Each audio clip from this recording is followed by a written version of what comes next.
Top political analyst from India mister Shekhar Iyer அவர்கள். Sir வணக்கம், எப்படி இருக்கீங்க? வணக்கம் டாக்டர் கணேஷ், வணக்கம். ஸோ நம்ம திருப்பியும் தமிழ்நாடை பத்தி நம்ம பேசும்போது சார், ஏன் அலையன்ஸ் ஃபார்ம் பண்ண முடியல அப்படின்னு நீங்க நினைக்கிறீங்க? ஏன்னா ஏடிஎம்கே இருந்தாங்க, ஏடிஎம்கே விட்டுட்டு போயிட்டாங்க. இப்ப பாட்டாளி மக்கள் கட்சி இருக்காங்க, தேமுதிக இருக்காங்க. அவங்க கிட்டலாம் இன்னும் பேச்சுவார்த்தை போய்கிட்டே தான் இருக்கே தவிர இன்னும் அவங்கள சொலிடிஃபை பண்ண முடியலையே சார். ஏன் அண்ணாமலை இதுல லேக் ஆகிறாரு அப்படின்ற மாதிரி நீங்க பாக்குறீங்களா? Is there something which is, இல்லைன்னா ரொம்ப அக்ரெசிவா போயிட்டு அவர் இந்த அலையன்ஸை பண்றாரு? ஏன்னா you should have formed it right now அப்படின்ற மாதிரி தான் தோணுது. ஏன் அவரால் அதை முடிக்க முடியல? இல்ல அது பாருங்க, நம்ம தமிழ்நாட்டுல பிஜேபி ஏன் பண்ண முடியலன்னு கேக்குறோம். உடனே என்ன திமுக அலையன்ஸ் இருக்குது, சீட்டு ஒன்னும் அனௌன்ஸ் ஆகல. இப்ப எந்த மேஜர் கட்சி, இப்ப பாட்டாளி மக்கள் கட்சிகளும் ஃபைனலா என்ன முடிவு எடுத்தாங்க, திமுக என்ன முடிவு எடுத்தாங்க? Old alliance partners of DMK are there. புதுசா என்ன பண்ண போறாங்க? இட ஒதுக்கீடு இங்க பிரச்சனை இல்லாத இடத்துல கூட இன்னும் சீட்டெல்லாம் அனௌன்ஸ் ஆகல, அனௌன்ஸ் ஆயிடுங்க. பிஜேபி பொறுத்தப்பட்டு என்னன்னா பாருங்க, BJP is a new big player, new but big player. தனியா நிற்கிறாங்க, முன்னாடி இருந்திருக்காங்க. ஒரு டயத்துல பிஜேபி அலையன்ஸுக்கு 9% ஓட்டு கூட போயிருக்குது. பட் கொஸ்டின் இந்த தடவை என்ன பாருங்க, எல்லா கட்சியுமே பாருங்க இருக்கிற எல்லா கூட்டணி கட்சி, கூட்டணி இல்லாத கட்சி. இப்ப டிஎம்கே கூட்டணியில நீங்க என்ன பாக்குறீங்க? இப்ப காங்கிரஸ் பாருங்க, ஒரு பெரிய பார்ட்னர். ஒரு பெருசா ஒண்ணு அவங்க இந்த 5 ஆண்டு காலத்துல தன் கட்சி வளர்க்கறதுக்கோ கட்சியை இது எக்ஸ்பேண்ட் பண்றதுக்கோ ஒண்ணும் பண்ணலாம். அவங்க சுத்தமா பாருங்க, அழகிரிய 5 ஆண்டு காலம் அழகிரி பிசிசி சீஃபா இருந்தாரு. இப்ப நம்ம பெருந்தகை போட்டிருக்காங்க, அவர் யங் பர்சன். ராகுல் காந்தி லைக்ஸ் ஹிம், இட்ஸ் ராகுல் காந்திஸ் சாய்ஸ். அவர் ஸ்ரீபெரும்புத்தூர் எம்எல்ஏ. இவரும் பல கட்சியில் இருந்துட்டு வந்திருக்காரு. தலித் தலைவர், விடுதலை சிறுத்தையிலிருந்து இருந்திருக்காரு. அவர் பல கட்சிகள்ல நடுவில் பிஎஸ்பியில கூட இருந்தார் நினைக்கிறேன். அவர்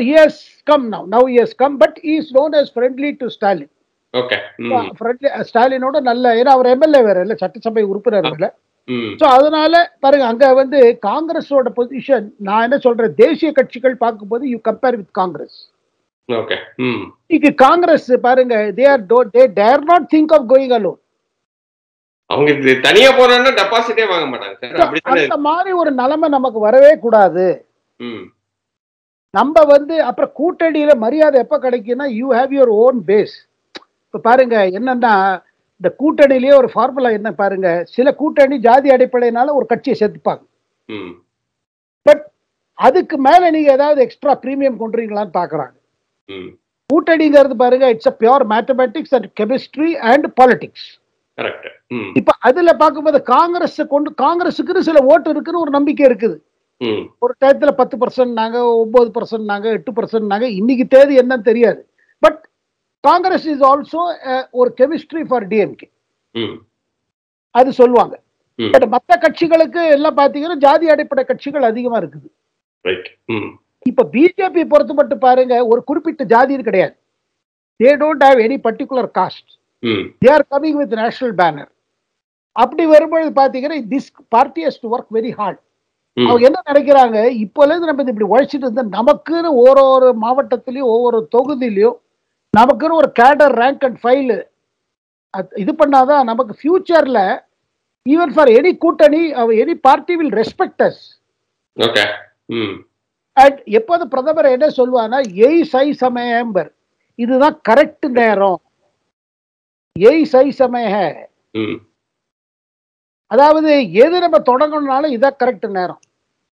கட்சியை நீங்க வளர்க்கறது இம்பார்ட்டன்ட், கட்சிக்காக ஒரு கேடர் தயார் பண்ணது இம்பார்ட்டன்ட். அதுல இருந்து வர கெமிஸ்ட்ரிக்கு பிறகுதான் கூட்டணி பேச முடியும். ஆனா கூட்டணியை டிபெண்டா இருக்கக்கூடாதுங்கிறது ஒரு ஜெனரல் இது. அதுல பாருங்க, பட் இந்த கருத்துக்கு பல தலைவர்கள் பிஜேபியிலே அவங்களுக்கு கூட அதிமுக போயிடுச்சு, நமக்கு என்ன கிடைக்க போகுது, இதுல ஒண்ணுமே இல்லையே. இன்னும் பிஜேபியில சில தலைவர்கள் அலையன்ஸுக்கு பாக்குறாங்க, அதிமுகலையும் சில தலைவர்கள் பாக்குறாங்க. அதுக்கு சான்சஸ் இருக்குன்னு நீங்க இன்னும் நம்புறீங்களா? ஏன்னா ரொம்ப ஸ்ட்ராங்கா இருக்கிற மாதிரி தெரியுது. பாருங்க, அரசியல் நான் ஒண்ணு சொல்றேங்க, ஒண்ணுமே ஃபைனல் பண்ண முடிய மாட்டேங்குது. இப்ப யார் கமல்நாத் பிஜேபி வருவாருன்னு வரப்போறார், வந்து கொண்டு இருக்கிறார், இந்த மாதிரி பேச்சு எதிர்பார்த்ததே நான் கிடையாது. கமல்நாத்தை எனக்கு நல்லா தெரியும், அவரோட அரசியல் எனக்கு நல்லா தெரியும். இன்னைக்கு பாருங்க, அவருக்கு ராகுல் காந்திக்கு அவருக்கு ஒரு அவ்வளவு பெரிய ஒரு மனஸ்தாபம் ஏற்பட்டிருக்கு. அவங்களுக்கு உள்ளுக்குள்ள மனசுக்குள்ள அவ்வளவு மத்திய பிரதேஷ் தோல்விக்கு இவர் ராகுல் காந்தி நினைக்கிறார் கமல்நாத். கமல்நாத் என்ன நினைக்கிறார், நம்மளையே காலி பண்ணணும்னு நினைக்கிறார். நம்ம இவ்வளவு செஞ்சிருக்கோம் கட்சிக்கு, செஞ்சிருக்கோம்னா பணமும் நிறைய கொடுத்திருக்காரு. கமல்நாத் வந்து கட்சிக்கு நிறைய கொடுத்திருக்காரு. வெரி பவர்ஃபுல் இண்டஸ்ட்ரியல் இது உண்டு கான்டாக்ட். இதை எதிர்பார்க்கல. எதுக்கு சொல்ல வரேன், திருப்பி தமிழ்நாட்டை பத்தி நீங்க போக்கஸ் பண்றதுனால யூ cannot predict parties. சடனா அவங்களுக்கு உள்ளுக்குள்ள இப்ப பாருங்க, ஒரு அமித்ஷாவோட கமெண்ட் ஒண்ணு பாருங்க, அது கூட ஒரு இதாச்சு பாருங்க. யார் பிரதமரை அதிமுக மீண்டும் சேர்த்துக் கொள்வீர்களான்னு கேட்டு கேள்விக்கு தந்தி இன்டர்வியூல அவர் அமித்ஷா என்ன சொன்னார், யார் பிரதமர் மோடியோட தலைமை மீது விசுவாசம் வைத்திருக்கிறோம் அவர்கள் எல்லாம் வரவேற்கிறோம் அப்படின்னு ஒரு ஓப்பனா விட்டார். கொஸ்டின் வந்து போக போக பாருங்க, எடப்பாடியோட AIADMK is also not that strong. AIADMK is become very weak. கட்சி கையில வந்துருச்சு எடப்பாடிக்கு. அது மேற்கொண்டு மக்கள் செல்வாக்கு எப்படி கிடைக்க போகுது? ஏன்னா இன்டர்னல் ப்ராப்ளம்ஸ் ஆர் மோர். இப்போ ஓபிஎஸ் இடத்தை மாத்திட்டாங்க அவையில. Edappadi AIADMK seen as B team of DMK. இவர் ஏதாவது அவையில் எடுத்து சொன்னா உடனே அதை ஸ்டாலின் சப்போர்ட் பண்றாரு. ஸ்டாலின் ஏதாவது எடுத்து சொன்னாரு, இவரும் ஒரு மறைமுகமாக உடனே எதிர்ப்பத மாதிரி தெரியல, ஒரு சப்போர்ட் கொடுக்குற மாதிரி தான் இருக்குது. அதாவது மக்கள் பிரச்சனையை பொறுத்து மட்டும். ஆகையால் இந்த இந்த இமேஜ் இருக்கு பாருங்க. This may help Edappadi in short term, but long term it will damage AIADMK as an opposition party. எப்படி சார் அப்படி சொல்றீங்க? ஏன்னா வந்து 2026 நோக்கி அவர் போகும்போது சிறுபான்மையினர் ஓட்டெல்லாம் வந்து பாஜக கிட்டேருந்து நம்ம வந்து அதிமுக நம்ம கிட்ட இருந்து இந்த சைடுக்கு வர்றதுக்கு இது ஒரு செட்டிங் ஸ்டோனா இருக்கும் அப்படின்ற மாதிரி தானே அவர் நினைக்கிறாரு. ரொம்ப முக்கியம் இல்லப்பா, let them fight it out. Even if I lose, it doesn't matter. Right now let me stand this position. அதுக்கப்புறம் நான் வந்து 2026ல வந்து சிறுபான்மையினர் கொஞ்சம் கொஞ்சமா வந்து இழுத்து நான் வந்து எப்படி சிஎம் ஆகணும் அப்படின்ற மாதிரி தான் அவரோட பார்வை இருக்கிற மாதிரி தான் தோணுது. நீங்க அப்படி பாக்கல?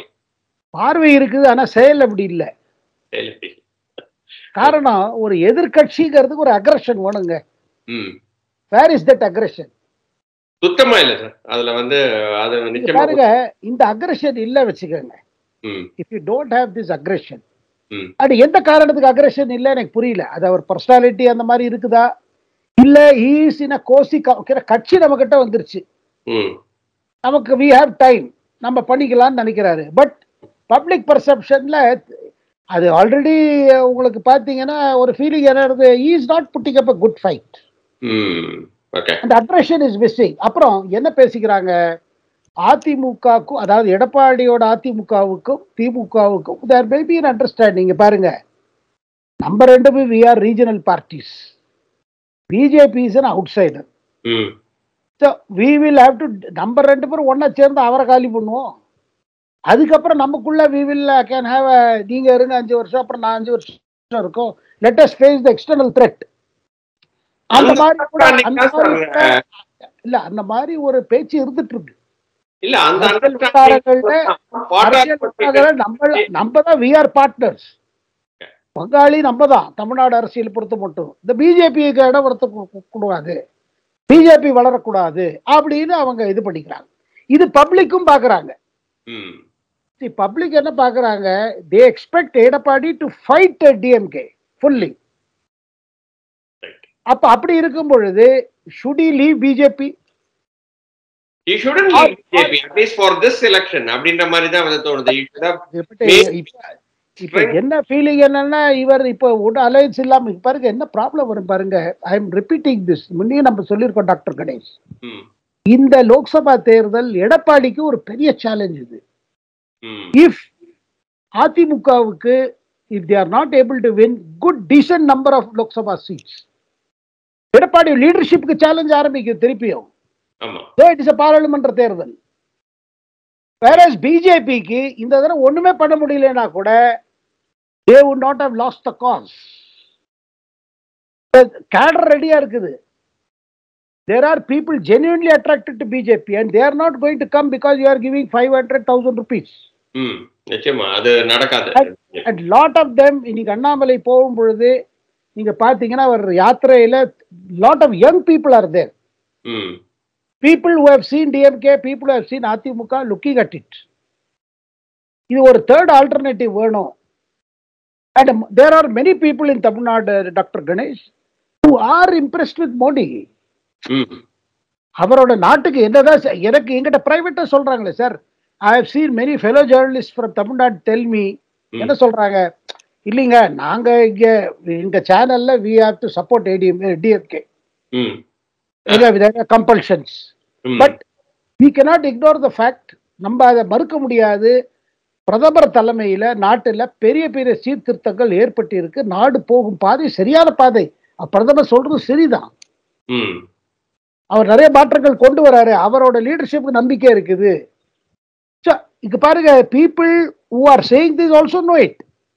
அண்ட் திமுக தலைவர்களுக்கு தெரியும் மோடியை வந்து இஸ் வெரி ஸ்ட்ராங், என்ன இருந்தாலும் ஒரு நாளைக்கு அவரோட டீல் பண்ணித்தான் ஆகணும். நிச்சயமா. ஸோ ஆகையால் தமிழ்நாடு பொறுத்த மட்டும் பார்த்தீங்கன்னா it's very interesting thing.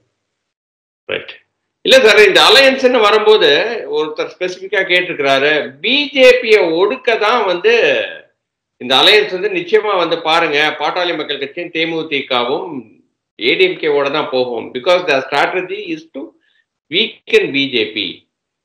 BJP தனியா விட்டாங்கன்னா அவங்களோட ஓட்டு மதிப்பு 5 to 8% தான் வரும். பட் பாட்டாளி மக்கள் கட்சி, தேமுதிக, இந்த மாதிரி எல்லாம் நிறைய பேர் உள்ள வந்தாங்கன்னா 15 வரைக்கும் போறதுக்கு வாய்ப்புகள் இருக்கு. That good strengthen Annamalai for 2026 election. அதனால நிச்சயமா சேர மாட்டாங்க. அன்புமணி ராமதாஸ் வெரி கால்குலேட்டிவ் அப்படின்ற மாதிரி சொல்றவங்களுக்கு உங்களோட கருத்துக்கள் எப்படி சார்? இல்லைங்க, டெஃபினட்டா நீங்க பாட்டாளி மக்கள் கட்சி leadership is a very very sharp leadership. அவங்க கட்டாயமாக எல்லாத்தையும் தேர் எக்ஸாமினிங். அதுல வந்து அவங்களுக்கு இடம் ஒதுக்கீடு யார் அதிகம் கொடுப்பாங்களோ அவங்கள they will prefer. But at the same time இந்த பார்ட்டிஸ்க்கு they have to look at 26 also. இந்த அலையன்ஸ் எந்த அலையன்ஸோட அவங்க போனோன்னு முடிவு எடுத்துட்டாங்க வச்சுக்க, அந்த alliance will have to last for 26 also. Correct. ஏன்னா டக்குன்னு அவங்க சரி 2 வருஷம் திருப்பி இந்த பக்கம் வந்தாங்க வச்சுக்கோங்க, வரலாம், அரசியல் எது வேணா செய்யலாம், பட் அதோட இம்பாக்ட் பார்ப்பாங்க. இப்ப நீங்க தேமுதிக பொறுத்து மட்டும் பாருங்க, அவங்க பிரேமலதாவை என்ன சொன்னாங்க கட்சி அந்த மீட்டிங்ல, எங்க டிஸ்ட்ரிக்ட்ஸ்ல ஃபங்க்ஷனரிஸ் எல்லாம் எங்களுக்கு என்ன சொல்றாங்க, நீங்க அதிமுகவோடையும் சில பேர் போனோம் சொல்றாங்க, சில பேர் திமுகவையும் ஃபேவர் பண்றாங்க, சில பேர் நம்ம பிரதமர் மோடிக்கும் விஜயகாந்துக்கு இருந்த ஒரு special ரிலேஷன்ஷிப்பால we have to think of BJP. அது 3 ஃபேக்டர்னு சொல்றாங்க. which means they are keeping all options open. எங்க அதிக இடம் இருக்குதோ அதை தவிர்த்து ராஜ்யசபா தாங்க, இப்ப ராஜ்யசபா 1-2 எதிர்பார்ப்பாங்க. For all you know, Premalatha may like a Rajya Sabha seat. நிச்சயமா அதுல அது யார் கொடுக்கறாங்களோ அவங்க அது பாருங்க, பிரேமலதாவுக்கு பிரதமர் ஒரு they have a very good equation. இப்ப நீங்க 2014 பாராளுமன்றத்துல முதல் முறையாக என்டிஏ தலைவராக எலெக்ட் ஆன பிறகு அவர் பேசின பேச்சு பாருங்க, விஜயகாந்துக்கு பற்றியும் நம்ம கேப்டன் பத்தியும் பிரேமலதா பத்தி ஸ்பெஷலா சொன்னாரு. ஆமா நிச்சயமா, ஆமா ஒரு பெரிய ஹக் வேற கிடைச்சது சார் விஜயகாந்துக்கு அன்னைக்கு. அப்புறம் இப்ப இருக்கிற நிலைமை பாருங்க, டிஎம்கே தமிழ்நாடுல நம்ம நல்லா பண்ணிடும் இருந்தா கூட ஃபியூச்சர் பாருங்க, காங்கிரஸோட நிலைமையை வச்சு பாத்தீங்கன்னா நேஷனல்ல என்ன இம்பாக்ட் டிஎம்கே செய்ய முடியுங்கிறது அவங்களுக்குள்ள யோசிக்கிறாங்க. things are not that bright for DMK. டிஎம்கேக்கு நிறைய இன்டர்னல் இஷ்யூஸ் இருக்குதுங்க, internal problem, leadership change, youngsters versus so called senior guards. Correct. இந்த மாதிரி பல பிரச்சனைகள் இருக்குது. It's not a smooth show. But yes, இன்னைக்கு பல கருத்து கணிப்பெல்லாம் டெஃபினட்டா 40 இதுல 40 வந்துடும் கூட ப்ரொஜெக்ட் பண்றாங்க திமுக அலையன்ஸுக்கு. அதுதான் sir problem. Because they are all split across. இப்ப நீங்க பாத்தீங்கன்னா டிடிவி, ஓபிஎஸ் அவங்க தனியா போவாங்க அப்படின்ற மாதிரி பேசுறாங்க. அதுக்கப்புறம் பிஜேபி தனியா நிக்கிறாங்க, ஏடிஎம்கே தனியா நிக்கிறாங்க. அவங்க எல்லாமே யுனைடெடா இருக்கும்போது கம்ப்ளீட்டா ஸ்வீப் பண்ணுவாங்க அப்படின்ற மாதிரி தான் ஒரு தோரணையா இருக்கு. அது அந்த மாதிரி ஒரு பர்செப்ஷனுக்கு ரீசன்ஸ் இருக்குது. அட் த சேம் டைம் கடைசியில எப்படி தொகுதிகள் தான் இருந்து பாருங்க, எல்லா அலையன்ஸும் எப்படி அவங்க சீட் ஷேரிங் செய்யறாங்க, இட ஒதுக்கீடு எப்படி போகுது பார்ப்போம். நிச்சயமா சார். நிச்சயமா. Last and final topic sir. இதை வந்து ஸ்பெசிஃபிக்கா உங்ககிட்ட கேட்க சொல்லியிருக்காங்க. மேகதாது இஷ்யூ. ஏன்னா வந்து கர்நாடகா வந்து அவங்களோட பட்ஜெட்டை வந்து போட்டிருக்கிறதுல கிட்டத்தட்ட 500 crores வரைக்கும் கொடுத்துருக்காங்க. அதுக்கப்புறம் 3 குழுக்கள் போட்டிருக்காங்க. அதுக்கப்புறம் என்ன சொல்லியிருக்காங்கன்னா நிச்சயமா நாங்க மேகதாது அணையை கட்ட போறோம் அப்படின்ற மாதிரி சொல்லியிருக்காங்க. இங்க வந்து பார்த்தோம் அப்படின்னா டிஎம்கே அண்ட் காங்கிரஸ் அலையன்ஸ்ல இருக்காங்க, ரொம்ப க்ளோஸ்ட் அலையன்ஸ். இது ஏதாவது ப்ராப்ளம் கிரியேட் பண்ணும் 2024க்கு அப்படின்னு நினைக்கிறீங்களா? அது ஏன் வந்து யாருமே அதை வந்து பெருசா புஷ் பண்ண மாட்டேன்றாங்க டிஎம்கேக்கு? டிஎம்கேக்கு நிச்சயமா இது ஒரு இடையூறு கொடுக்கலாம் இல்லையா? எப்படி சார் நீங்க பாக்குறீங்க? இந்த பாருங்க, மேகதாது ப்ராஜெக்டை பொறுத்த மட்டும் அந்த காவேரி தண்ணி பெங்களூரோட தண்ணி பிரச்சனைக்கு அது அவங்க கமிட்டடா இருக்காங்க. ஆமா. அது அங்க பிஜேபி அரசா இருந்தாலும் சரி, காங்கிரஸ் அரசா இருந்தாலும் சரி, அதை விட்டு கொடுக்க முடியாது அவங்க. ஏன்னா பெங்களூருக்கு தண்ணீர் தேவை அதிகமாகப்பட்டுட்டே இருக்கிறது. அதனால Mekedatu project is important project. அரசியலை பொறுத்து மட்டும் பார்த்தீங்கன்னா இது ஏதாவது ஒரு பிரச்சனை எப்போ வரும்னா, இப்போ மழை பெஞ்சுட்டே இருக்கிற பிரச்சனை இல்லைங்க. காவேரி பிரச்சனை மழை பெஞ்சிருச்சுன்னா ஒருத்தர அதை பத்தி பேச மாட்டாங்க. அவங்களும் திறந்து விட்டுட்டே இருப்பாங்க டேம்ல இருந்து. ஏன்னா அவங்க தண்ணி பிடிச்சி வச்சுக்க முடியாது. மேகதாது வந்த பிறகு கூட சொல்றேன். அதுல வந்து இப்ப மழை இல்லாத காலங்கள்ல தான் பிரச்சனை வரும். இப்ப டெஃபினட்டா டிஎம்கேக்கு ஒரு ஏன்னா நடுநடு பிரச்சனை வரும்போது அதுதானே எதிர்கட்சி கேட்கறாங்க. நீங்க காங்கிரஸுக்கு பண்றீங்களே, ஒரு போன் எடுத்து போட்டு சித்தராமையோட பேசி முடிச்சிருங்களே இதை அப்படிம்பாங்க. ஆமா, இல்லனா அலையன்ஸ் நாங்க இருக்க மாட்டோம்னு கூட நீங்க வந்து சென்டர்ல சொல்லலாம் இல்லையா? கொஞ்சம் அந்த மாதிரி காங்கிரஸ் ஒன்றும் இல்லை, அந்த பொசிஷன்ல இல்லைங்க. சரி, ஸ்டாலின் டிப்ளமேட்டிக்கா அதை மேனேஜ் பண்ணுவாரு. சித்தராமையாட்ட பேசியோ சிவகுமார்ட்ட பேசியோ ஏதோ they will try to manage it. But எங்க அவங்க விட்டு கொடுக்குற மாதிரி காமிக்க முடியாது. இப்ப எப்படி ஸ்டாலின் அதை காவேரியில காம்ப்ரமைஸ் ஆன மாதிரி காமிக்க முடியாதோ, சித்தராமையாவும் நம்ம சிவகுமாரும் காமிக்க முடியாது. பட் காவேரியோட பிரச்சனை பாத்தீங்கன்னா அது 74ல எப்போ அந்த அக்ரிமெண்ட் முடிஞ்சதோ அதுல இருந்து பாத்தீங்கன்னா தமிழ்நாடு அரசியல் இம்பாக்ட், கர்நாடக அரசியல் இம்பாக்ட் பாத்தீங்கன்னா, அதாவது என்ன சொல்லுவாங்க, ஒரு தேர்தல் கிட்டக்க வருது, ஏதாவது நெருங்கிறது, மழை பெய்யலைன்னா நமக்கு பிரச்சனை தான். ரெண்டு சைட்லயும் பிரச்சனை தான். ஆமா. ஆனா அட் த சேம் டைம் என்ன கேட்டீங்கன்னா இப்ப மெச்சூர்ட் லீடர்ஷிப் இருக்குது. 74 அப்ப நடுல 80ஸ்லாம் தேர் வேர் ஈவன் ஆன்டி தமிழ் ரைட்ஸ் எல்லாம் நடந்தது. பல தமிழர்கள் ரொம்ப வயலன்ஸ் எல்லாம் ஃபேஸ் பண்ண முடியாயிடுச்சு பெங்களூர்ல. அந்த காலங்கள்லாம் போயிடுச்சுங்க. இப்ப அந்த மாதிரி வராதுங்க. Politically it is sensitive.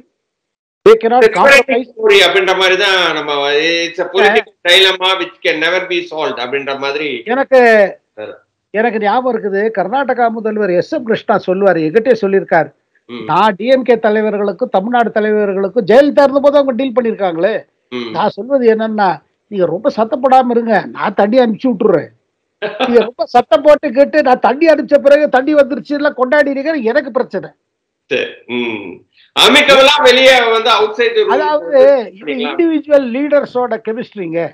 இவர் எஸ்.எம். கிருஷ்ணா சொல்லுவாரு, பல முறை சொல்லியிருக்கேன், தண்ணியை பெருசு பண்ணாதீங்க, நம்ம அனுப்பிச்சு விட்டுலாம், ஐ நோ யுவர் டிஃபிகல்டிஸ் அப்படிம்பாரு அவரு. சோ இது மெச்சூரிட்டி ஆஃப் லீடர்ஷிப் பொறுத்து இருக்கு. பட் இப்ப என்னங்க, கர்நாடகால ரீஜனல் பாலிடிக்ஸ் அதிகமாயிடும். இப்ப மண்டியா மைசூர் பெல்ட்டோட பாலிடிக்ஸ், ஹைதராபாத் கர்நாடகா ஒரு பாலிடிக்ஸ், கோஸ்டல் கர்நாடகால ஒரு விதமா இருக்கு அரசியல். இதுல எல்லாம் பாத்தீங்கன்னா கர்நாடகாக்குள்ள இருக்கிற ரீஜனல் ஆஸ்பிரேஷன் ஸ்ட்ராங்கா இருக்குது. இந்த டேம் கட்டுறோம்னு சொல்லும் போது தானே சார் ப்ராப்ளம். உங்களுக்கு ஃபண்டிங் வேற அலோகேட் பண்ணிட்டாங்க, 3 குழுக்கள் போட்டாங்க, only final approval is only waiting அப்படின்னும் போது கொஞ்சம் ஒரு பதட்டமா இருக்கு இல்லையா? ஏன்னா இங்க இருக்கிற ஃபார்மர்ஸ் என்ன அவங்க பாருங்க, அவங்க என்ன சொல்றாங்க, குடிநீர் திட்டம் இது பெங்களூருக்கு குடிநீர் நாங்க இதை காவேரி தண்ணி அங்க கொடுப்போம் நிறைய we have done already, we are doing it. அதனால இந்த project will continue, it cannot be stopped. Okay. All we can hope is மழை பெய்ந்து கொண்டே இருந்ததுன்னா பிரச்சனை இல்லைங்க. சரி, மழை பெய்யலனா தான் ப்ராப்ளம். கர்நாடகால வெள்ளம்னா தமிழ்நாட்டுல ஒன்னும் பிரச்சனை இல்லைங்க, தண்ணி வந்துட்டே இருக்கும். சரிங்க சார், ரொம்ப ரொம்ப நன்றி நம்மளோட क्वेश्चंस எல்லாம் ஆன்சர் பண்ணதுக்கு. இன்னொரு வீடியோவில் சந்திக்கிறேன், அதுவரை நன்றி, வணக்கம் சார். வணக்கம் டாக்டர் கணேஷ்.